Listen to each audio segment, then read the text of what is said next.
Welcome to the Forgettable Reads podcast, a no-nonsense sleepcast for the rest of us. No creepy whispering, no bad spa music, no sleepy monotone. Just sincere reads of boring, bland material for all your verbal white noise needs. And now your host, Lauren Good. Well, hello and good evening, my friends.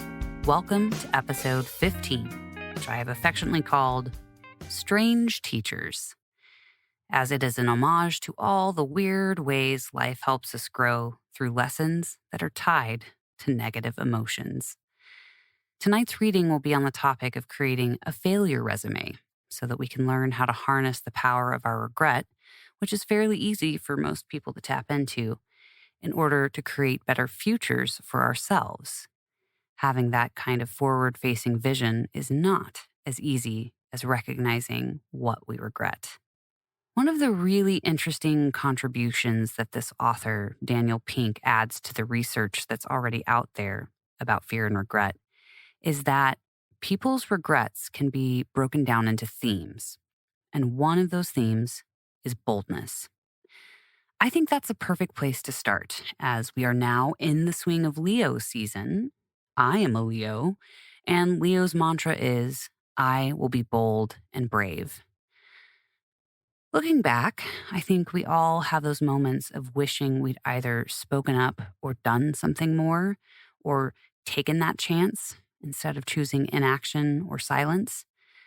And I think we also have those times in our lives where the flip side is true, wishing maybe we'd slowed down, taken a longer pause, thought things through a little bit more, not said some things, or maybe not taken so big of a risk in the moment.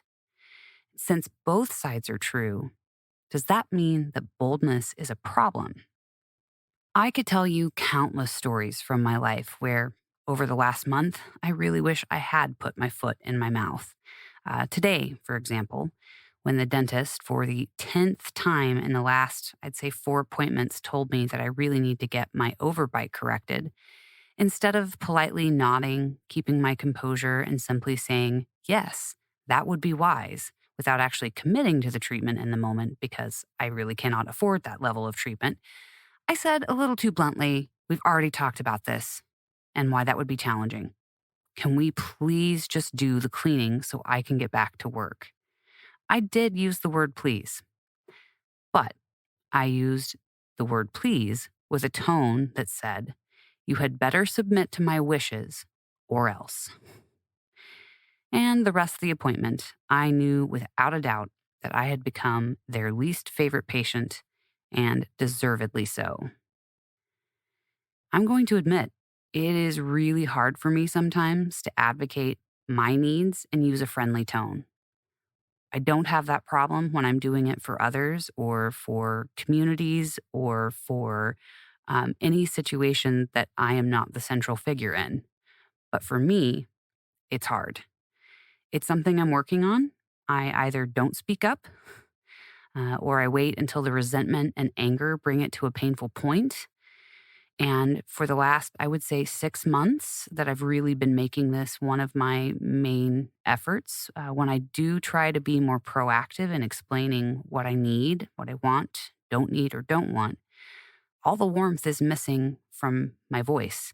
And my resting bee voice, which is a funny term we came up with during Flex It Friday voiceover workout last year in VO Pro, is on full display. And it's something I dislike because of how much I can tell it impacts other people. This is one of the reasons I chose the book, The Courage to Be Disliked, for my personal development curriculum this month. There are so many times we live our lives in accordance to the expectations of others. We live our lives not in accordance to our own dreams and wishes, but to what we think other people think we should do or want us to do or expect us to do. And it causes us to abandon ourselves.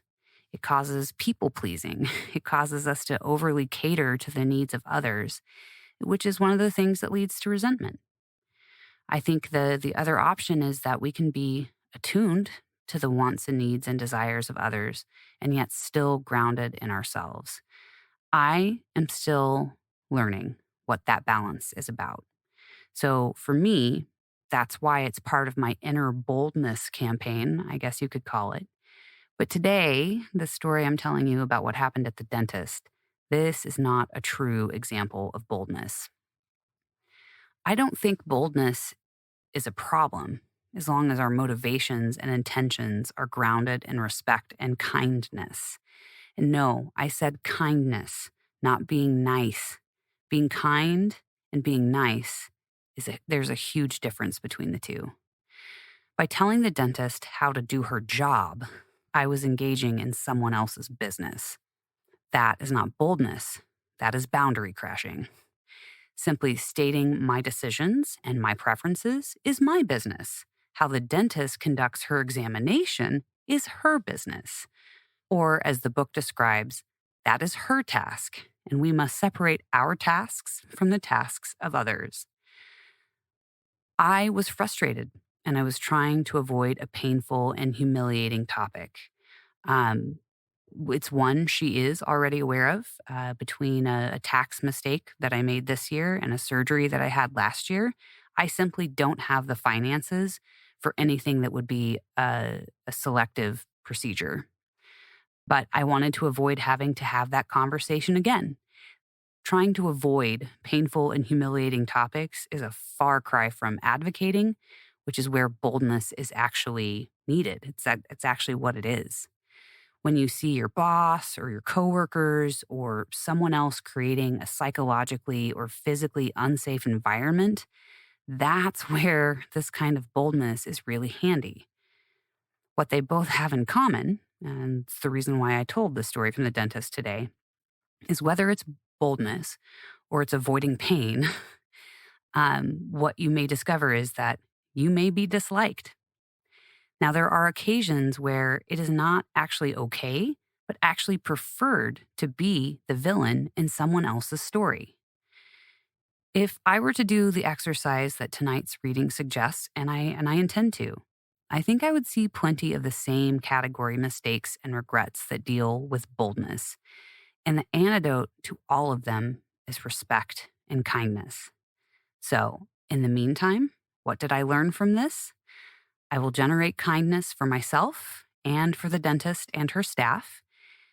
And who knows? Maybe my purpose today was to be a strange teacher for them. May we all learn and grow into our highest, wholest selves. The courage to change the things we can, the serenity to accept those we cannot, and the wisdom to know the difference. We deserve to live in peace. And now, for tonight's reading.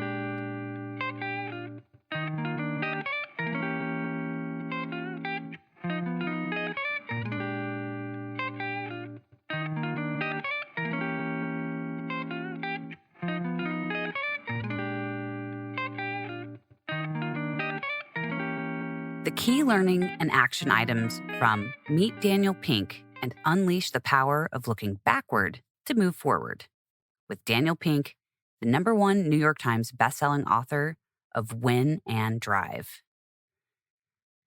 We are thrilled to share the key learnings from our session with Daniel Pink, the #1 New York best-time-selling author of Win and Drive. If you'd like to explore inviting your team to a custom workshop based on this topic or for future sessions, please email Ivy CEO and YPO Metro New York Chapter Chair Barry Merrick via barry@ivy.com. Table of Contents. 1. 5 key takeaways. 2. Why regret is a necessary part of the human condition. 3. The cognitive processes of experiencing regret. 4. How to process the negative emotions of regret. 5. 4 core regrets. 6. Why it's important to address regrets sooner rather than later. 7. How taking action can help avoid regret. 8. How our most significant regrets tell us who we are. 9. 3 steps to getting past negative emotions. 10. The power of sharing regrets with others. 1. The 5 key takeaways. How can you better confront your regrets to become a stronger person? We think feeling regret makes us weaker, But actually, if we deal with our regrets effectively, it makes us stronger. It clarifies meaning in our lives. It charts a way to a life of purpose and success and contribution. Negative emotions are instructive. Fear is a very instructive emotion. Human beings without fear are human beings that aren't going to survive. Human beings without a modicum of regret are human beings who aren't going to flourish. If we ignore our regrets, if we don't learn from them, they can capture us and debilitate us. Instead of seeing regret as a brutal judge passing judgment on us forever, treat regret as a teacher.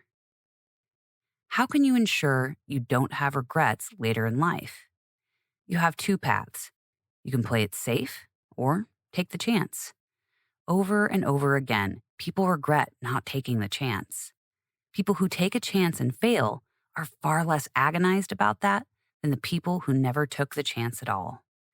In order to have fewer regrets in the future, we can better anticipate what we're going to regret. It is important to understand the difference between regrets of action and inaction. In general, when people are younger, they have equal numbers of regrets of action and inaction. As people age, regrets of inaction take over. People regret what they didn't do because action regrets are sometimes easier to resolve. If you've hurt somebody, you can try to make amends. But if you didn't take a certain action or express yourself, it can be harder to make amends for that. How can you better overcome painful feelings? We all experience regrets. Treat yourself with compassion. Treat yourself with kindness rather than contempt.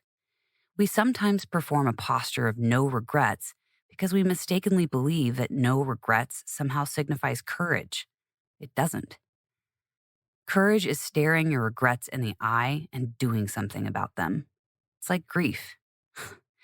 Imagine a world where we didn't have the capacity to experience grief. At some level, the inability to experience loss or grief is an inability to experience love, which gives our life wholeness and meaning. Your regrets make you part of the whole human experience. How can you maximize the learnings you gain from regrets? A good tool to use to learn from regret is a failure resume. In one column, you list your failures, setbacks, screw-ups, and mistakes. The next column is to explore the question, what did I learn from this? In the third column, ask yourself, what am I going to do about this? This experience can be revelatory. When I used it, I learned I'd been making the same two mistakes over and over again, and this failure resume brought that to the surface. I was able to see what I was doing wrong and apply it going forward. How can you empower yourself and others by better sharing your regrets?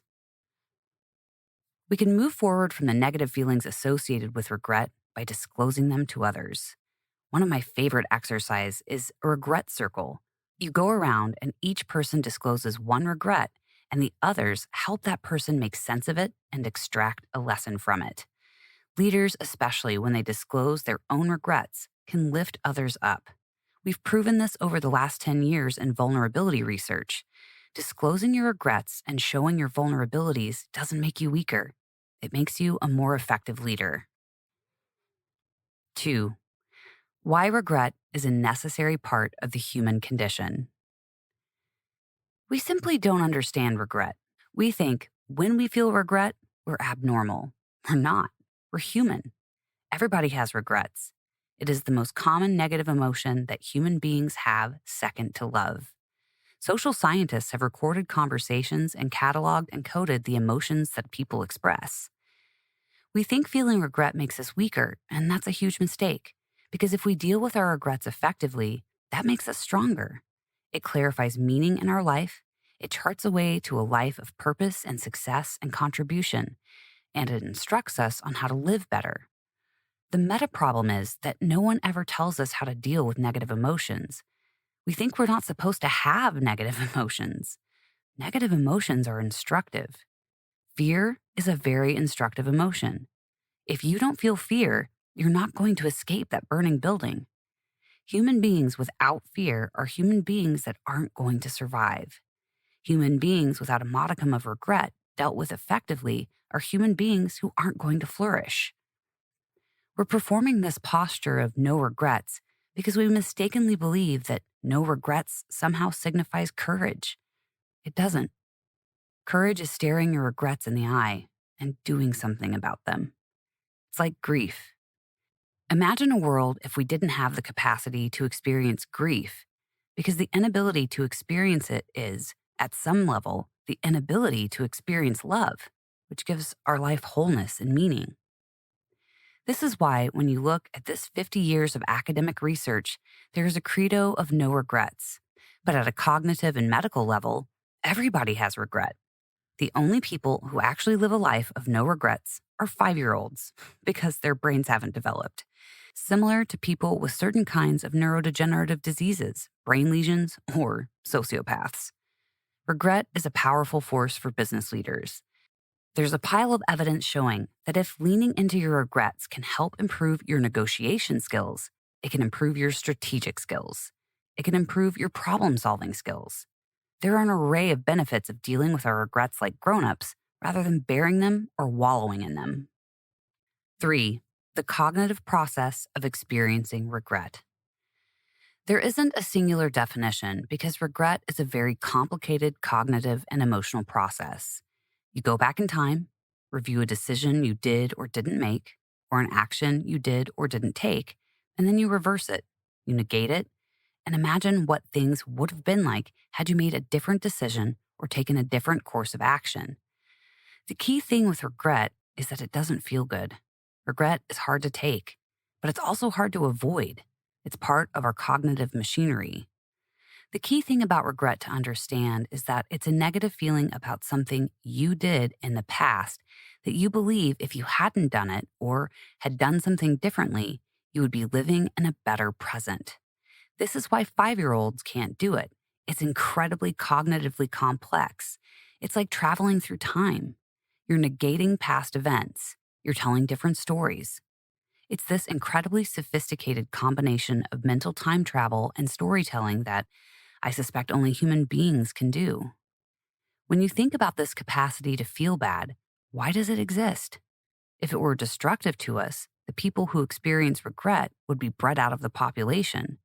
But the reason it exists is because it's functional.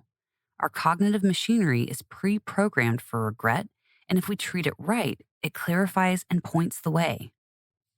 4. How to process the negative emotions of regret. Regret is a teacher. It's possible to have regrets and to have learned from them. Earlier in my life, I was not as kind as a person I could have been. I saw people being mistreated or left out, and I knew what was happening, and I didn't do a damn thing. That really bugs me, but I've since learned from that. I've extracted a lesson from it that I'm trying to apply in my life today.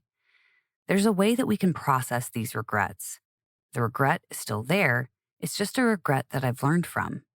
When we don't learn from our regrets, they can capture and debilitate us. Nobody ever told us what to do with negative emotions. We think that having negative emotions is a sign of weakness, so we either bat them away or ignore them completely. What we want to do instead is not treat negative emotion like some stranger and not treat it as a brutal judge passing judgment on us forever, but treat it as a teacher. Oh, there's a regret coming in. That's a signal. That's instruction. That's a teacher. 5. The 4 core regrets. Traditionally, when academics have asked what people regret, they sort those answers by the domain of life. This is an education regret. This is a career regret, and so on. I did the largest survey of American attitudes of regret ever conducted and turned them into categories. I was frustrated by the previous results that said it's not clear what people regret. I crunched the numbers, and it still wasn't clear. So I did a qualitative survey where I collected 15,000 regrets from people in 105 countries. When I started reading through those, I realized over and over again in the world, these 4 regrets keep coming up irrespective of the domain of life. Boldness regret. There are a lot of Americans who went to college who regret not studying abroad. That's an education regret. I have in this database hundreds of people with regrets that say they wanted to start their own business but never got around to it because they were too scared. That's a career regret. I have another few hundred where people say almost the exact same sentence construction saying, X years ago, there was a man or woman who I really liked. I wanted to ask him or her out on a date. I didn't because I was too scared, and I've regretted it ever since. That's a romance regret. These are all the same kind of regret. This is a regret that says, if only I had taken the chance, and what matters is not the domain of life that it's in. What matters is that you get a juncture and you have two paths. You can play it safe or take the chance. Over and over again, people regret not taking the chance. Even people who took a chance and it flopped are far less agonized about that than the people who never took the chance at all. Foundational regret. Foundation regrets are, if only I'd done the work. These are people who regret not working hard in school, not saving money, not taking care of their health, making bad decisions early that accumulate to bad outcomes later. Guilt regrets. These are, if only I'd done the right thing. You're at a juncture and you do the wrong thing. People regret it. Hundreds of regrets about bullying, marital infidelity, and it just sticks with people. Connection regrets. Connection regrets are, if only I'd taken the chance. These are regrets where you have a relationship, had a relationship, or should have had a relationship, and it comes apart and you don't do anything because you feel awkward and you think the other side's not going to care. 6. Why it's important to address regrets sooner rather than later. When you use regret as a positive tool, you look backward in order to move forward. But if there's relatively little time left, you can't really do anything. I feel bad for people for not reckoning with their regrets earlier because they would have had fewer when they got to that point.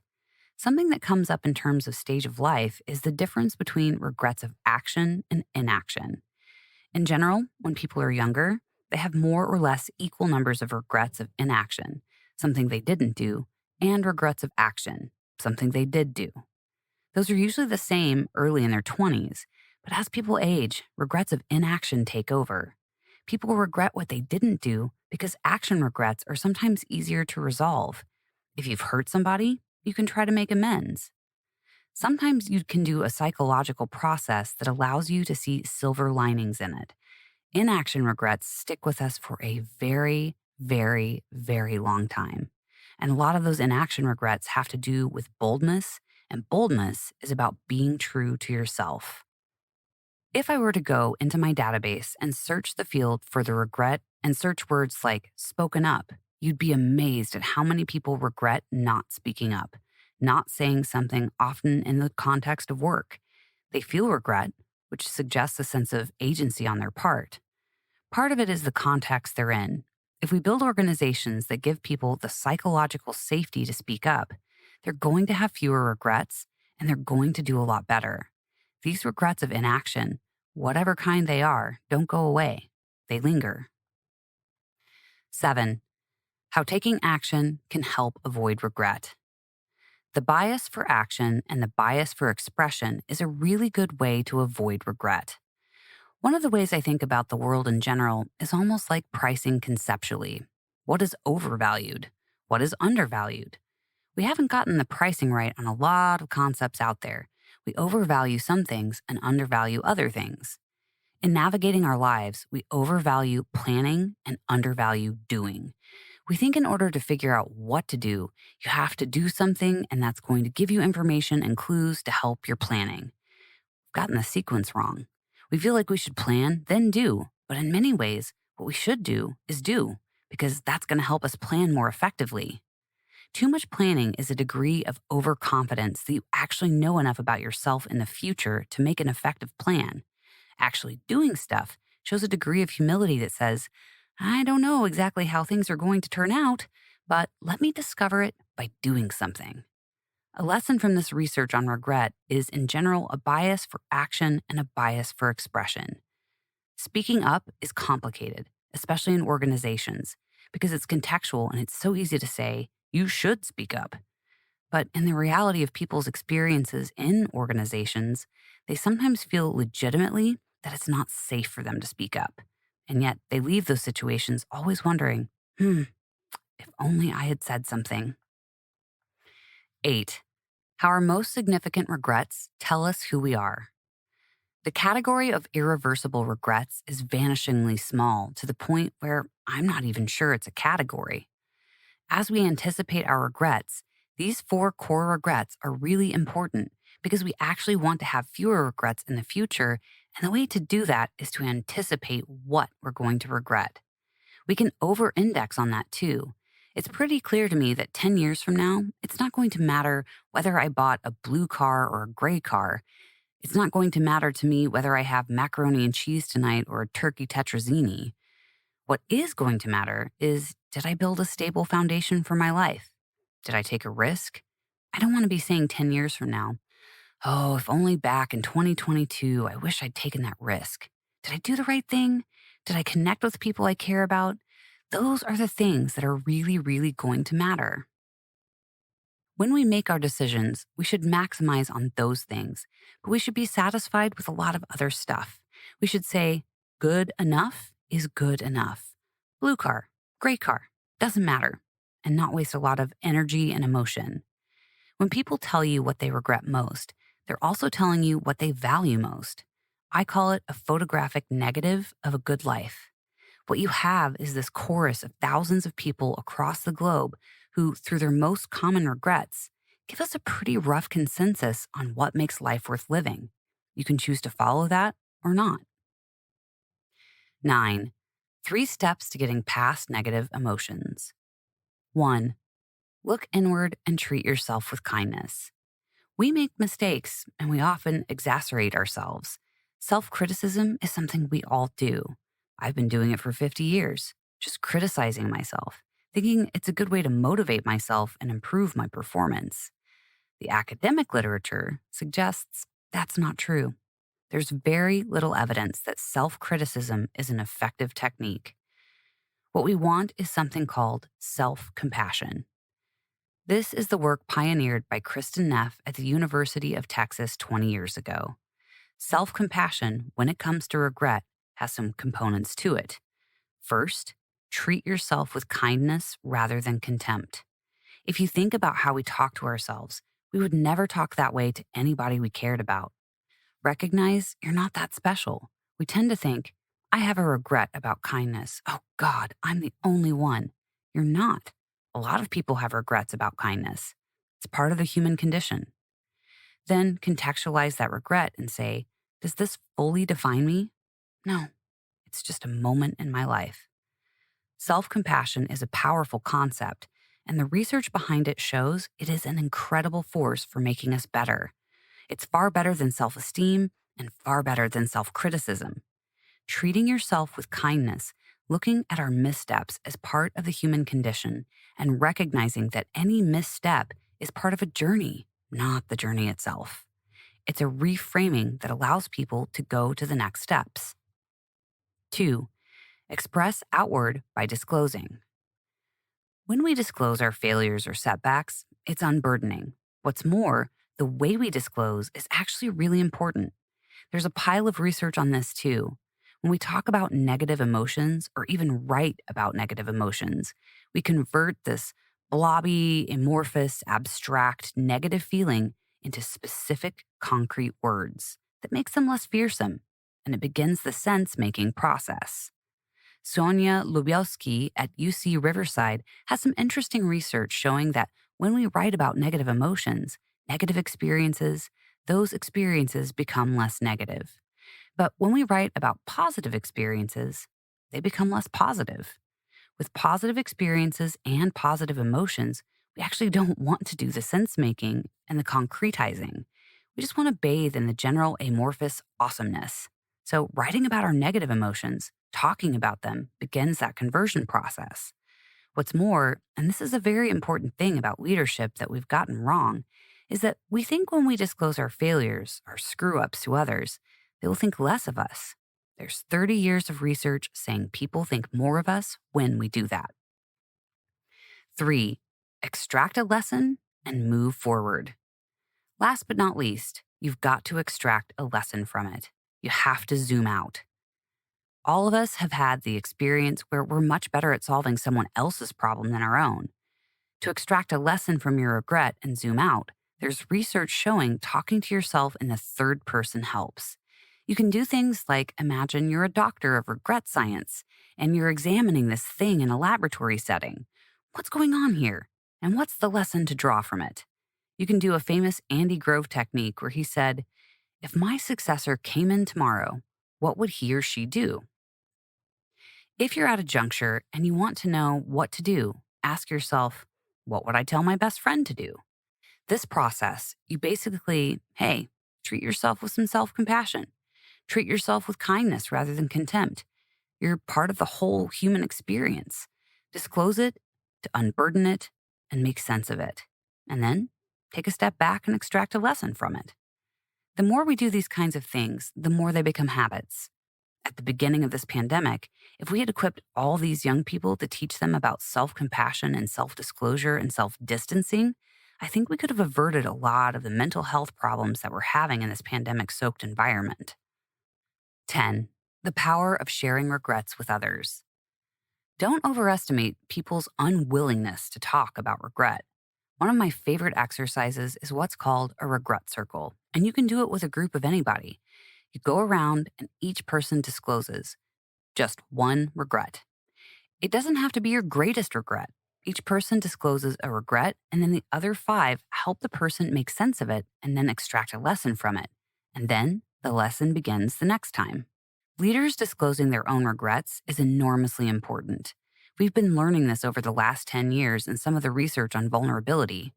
Disclosing your regrets and showing your vulnerabilities doesn't make you weaker. It makes you stronger. Doesn't make you a worse leader. It makes you a more effective leader. Another very actionable thing is something called a failure resume.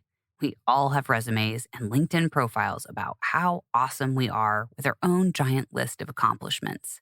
A failure resume is where we list all our failures and screw-ups and setbacks and mistakes. You list your failures, setbacks, screw-ups, and mistakes, and then the next column is, what did I learn from this? The third column is, what am I going to do about this? And for me, this was a revelatory process because that second column, when I listed my mistakes and I didn't like listing these mistakes, I didn't enjoy it. Never shown it to anybody because I still find it a little embarrassing. But what I noticed were a couple of things in the second column when I was trying to extract lessons from it. One was that in some cases, there wasn't a lesson. It's just that stuff happens. There's randomness, there's luck. That was actually helpful and destigmatizing. I learned I'd been making the same 2 mistakes over and over again, and this failure resume surfaced that. I was able to see what I was doing wrong and apply it going forward. Daniel Pink's book, The Power of Regret: How Looking Backward Moves Us Forward.